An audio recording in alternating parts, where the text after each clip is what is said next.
আমাদের ফলাফল গণনার কাজ খুব দ্রুত গতিতে এগিয়ে চলছে এবং খানিকটা শেষ দিকে। আশা করা যায় 2টা-2.5টার মধ্যে গণনার কাজ শেষ হবে।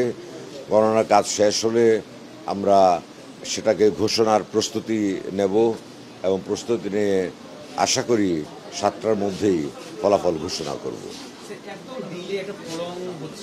এটা এটা আমাদের যারা এখানে শিক্ষার্থী আছে তাদের সকলের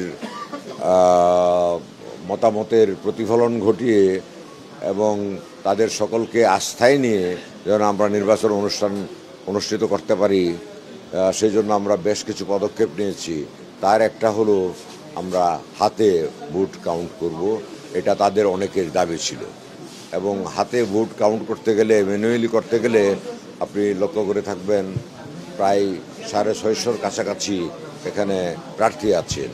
এই প্রার্থীদের সব চেক করতে হয়, দেখে ভোট কাউন্ট করতে হয় এবং সেভাবেই সময় লেগে যাচ্ছে। আরেকটা বিষয় হলো, গতকালকে দুর্ভাগ্যবশত আমাদের এক শ্রদ্ধেয় সহকর্মী এই দরজায় এসে এই দরজায় ধাক্কা খেয়ে পড়ে হার্ট অ্যাটাক করে মৃত্যুবরণ করেন।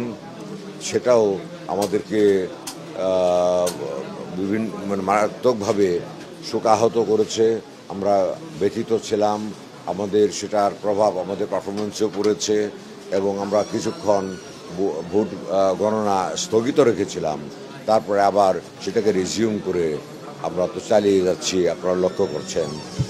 এবং আশা করি আজকে 2টা থেকে 2.5টার মধ্যে ভোট গণনার কাজ শেষ করে ফেলতে পারব।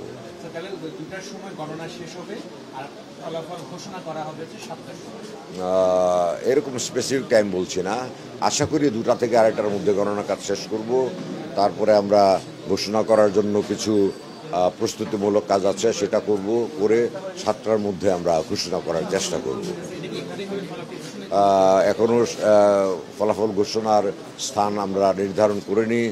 আমার মনে হয় এই কক্ষেই, এটাকে সিনেট কক্ষ বলে, এই সিনেট কক্ষেই ফলাফল ঘোষণা করা হবে।